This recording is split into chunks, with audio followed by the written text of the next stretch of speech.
안녕하세요. 뉴스 속 날씨 윤유라입니다. 9월 23일 어제죠. 미국 뉴욕의 유엔 본부에서 기후정상회담이 열렸습니다. 반기문 유엔 사무총장이 주관해서 열리는 기후정상회담은 이제 더 이상 기후변화를 해결하기 위한 노력이 방해받거나 멈춰서는 안 된다라는 절박감에서 비롯됐습니다. 오늘은요, 이제 기후변화에 대응해야 할 때라는 주제로 이야기 나눠보도록 하겠습니다. 자, 오늘도 K웨더 반기성 센터장님 나와 계십니다. 센터장님 어서 오세요. 네, 안녕하세요. 네. 자, 이번 유엔의 기후정상회담의 목표는 두 가지다라고 이야기를 들었습니다. 첫 번째는 2015년 파리 기후협상 때 의미 있는 합의를 이끌어낼 수 있도록 미리 정치적인 의지를 모으는 것이고, 자, 그리고 두 번째는 온실가스 배출을 줄이는 획기적인 방법을 채택해서 이미 변화되고 있는 환경에 대한 대응을 강화하는 것이다 라고들 이야기를 하더라고요. 네, 그렇습니다. 이제 교토 협약 이후에 지구온난화에 대한 국제적인 노력이 너무 없었다는 것이 결국 심각한 기후변화를 가져오고 있거든요. 네. 이제 가장 많은 이산화탄소를 배출하고 있는 미국과 중국 등이 이산화탄소 저감에 아주 소극적으로 대응해 온 것이 기후변화를 가져오는 가장 큰 요인이 되고 있습니다. 네. 사실 이 나라들은 그동안 국제적인 탄소 저감 회의 때마다 뒷다리를 거는 등 반탄소 저감 정책을 펴왔거든요. 코펜하겐 회의나 칸쿤 회의나 더반 회의에 국제적으로 실질적인 탄소 저감 대책이 나오지 못했던 것은 바로 이런 강대국들의 횡포 때문입니다. 예. 2014년 IPCC 5차 보고서가 발표되면서 반기문 유엔 사무총장이 이젠 우리가 행동해야 할 때라는 말을 한 것은 결국 기후변화가 지구촌 사람들의 삶을 파괴할 것이라는 것이고 우리의 생각보다 훨씬 더 심각하다는 겁니다. 그렇군요. 자, 그렇다면 미국의 태도가 좀 어떻게 많이 바뀌었을까요? 최근에 와서 이제 미국의 태도가 좀 많이 바뀌고 있죠. 예. 존 케리 미국 국무장관은 이제 올해 초 인도네시아를 방문을 했을 때 기후변화는 가장 무서운 대량살상 무기라는 언급을 했습니다. 그는 기후변화 세상에서 가장 무서운 대량살상 WMD죠. 네. 될 수 있다면서 기후변화 대응의 시급성을 강조를 했는데요. 그는 한 연설에서 기후변화를 부정하거나 원인의 의문을 제기하는 사람들을 지구가 평평하다고 주장하는 사람들의 비유를 하면서 기후변화에 대응에 즉각 나설 것을 촉구를 했습니다. 그는 기후변화 부정론자들이 온실가스 배출량을 줄이는 데 필요한 조치를 지연시키고자 부당한 과학을 사용한다고 비난하면서 몇몇 이익 집단이 기후변화 논의를 장악하게 놔둘 시간이 없다고 지적을 했습니다. 네. 미국 정부의 공식적인 변화에 대해서 아주 잘 보여준 사건이라고 저는 생각을 합니다. 그렇군요. 굉장히 강경하게 대응을 하고 있는 것 같은데요.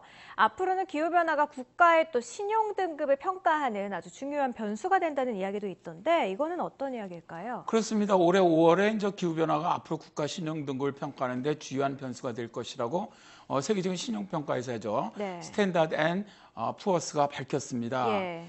이들은 기후변화, 특히 지구온난화가 각국 경제 성장률 또 재정 등에 영향을 미칠 것이라면서 이미 신용등급 하강 압력으로 작용하고 있다고 밝혔는데요. 기후변화는 국가 신용에 영향을 미치는 전 지구적인 거대 조류가 될 가능성이 높다면서 주로 부정적 영향을 미치게 될 것이라고 전망을 했습니다.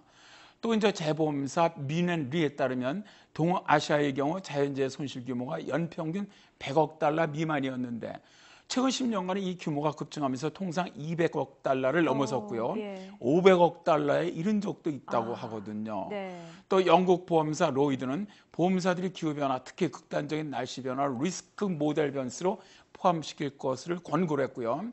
경제협력개발기구는 지난 10년간 자연재해와 인재에 따른 손실이 2배 넘게 급증을 했다고 하면서 경제적 손실이 1조 5천억 달러에 이른다고 지적한 바도 있거든요. 네.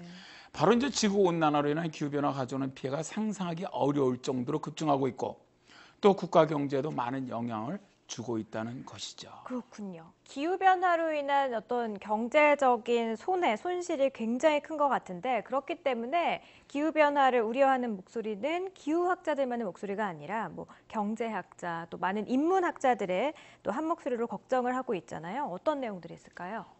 제가 이제 이 기변화를 우려하는 목소리를 이제 수집을 좀 해왔거든요. 그러다 네. 보니까 이 노벨 평화상을 받은 많은 분들이 지구온난화의 심각성에 대해 경고하는 말을 많이 했더라고요. 예. 한번 좀 소개해드렸으면 합니다. 예. 1980년에 노벨 평화상을 받았던 아돌포 페레스 에스키벨은 점점 사라져가는 어머니 자연과 인간관계에 대한 인식을 회복하기를 바랍니다. 지구라는 아주 작은 별이 파괴되고 있습니다. 라고 했고요. 예. 1987년 노벨 평화상을 받은 오스카르 아리아스 산체스는 우리는 지구를 구한다고 말하면서 공기를, 강물을, 바닷물을 더럽히고 숲에서 나무를 잘라내고 있습니다.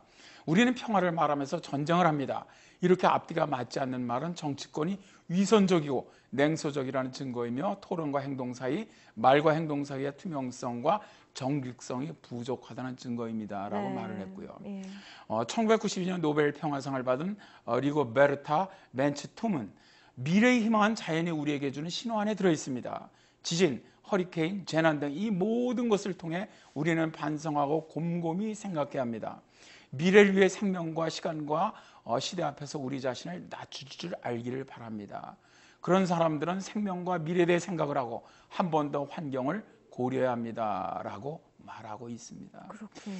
정말 이제 우리 지구인들은 이들의 말에 귀 기울여야 한다고 저는 생각을 합니다. 네, 참 많은 생각들을 하게 해주는 그런 이야기들인 것 같습니다. 자, 그런가 하면요, 반기문 유엔 사무총장이요, 취임했을 그 2007년대부터 주장을 해온 게 기후변화였잖아요. 이제 이게 가장 인류에게 주어진 가장 중요한 것 중 하나다라고 여겨온 것 같은데, 그래서 이제 그분은 먼 후손은 물론이고 또 바로 다음 세대를 걱정한다면 지금이 또 전 세계가 함께 결단력 있는 행동을 취해야 할 때다라고 주장을 해온 것 같다라는 생각이 들거든요. 그렇습니다. 이제 사실 문제는 시간이 많지 않다는 데 있습니다. 예.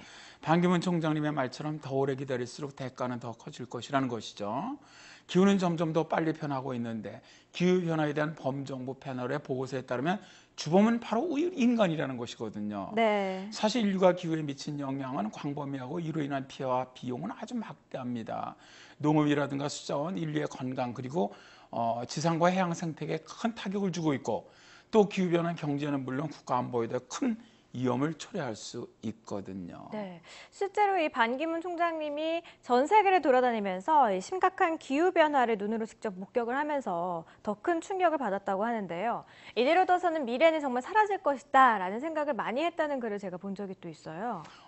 반기문 총장님은 이제 기후 변화 문제가 특정인의 문제가 아니다. 네. 지구상의 모든 사람들, 모든 사업가들, 모든 국가에 미칠 수 있는 이슈라는 것을 깨달아야 한다고 말합니다. 예. 그리고 당장 결단을 내리고 함께 행동한다면 앞으로 닥칠 위험을 막을 수 있다는 것이죠. 반기문 총장님이 이제 이번 회의에서 세계적으로 요구되고 있는 혁신 앞에서 정부, 경제계, 민간단체 함께 목표를 알리고 협력을 구축하고 대담한 조치를 마련하자고 말합니다. 많은 사람들은 지구온난화로 인한 기후변화를 강건동 불 보는 식으로 접근하고 있습니다. 당장 내 눈앞에 바로 보이는 불이익이 안 보인다는 것이거든요. 그러나 우리가 염두에 두어야 할 것은 이런 기후변화가 가장 못 살고 가난한 사람들에게는 직접적으로 다가가는 비극이라는 점이죠. 네. 정말 이번 기회에 전 세계가 기후 문제를 해결할 수 있는 좋은 결과가 좀 나왔으면 합니다. 네, 알겠습니다. 오늘 반기성 센터장님과 함께 이야기 나눠봤습니다. 오늘 말씀 고맙습니다. 네, 감사합니다. 네, 기후변화는 이제 미래의 이슈가 아니라 바로 오늘의 문제다라고 할 수 있습니다. 함께 힘을 모아서 기후변화 대응에 적극적으로 대처해서 우리 후손들에게 아름다운 지구를 물려줄 수 있도록 노력을 했으면 좋겠습니다. 뉴스 속 날씨 오늘 준비한 이야기는 여기까지입니다. 시청해주신 여러분 고맙습니다.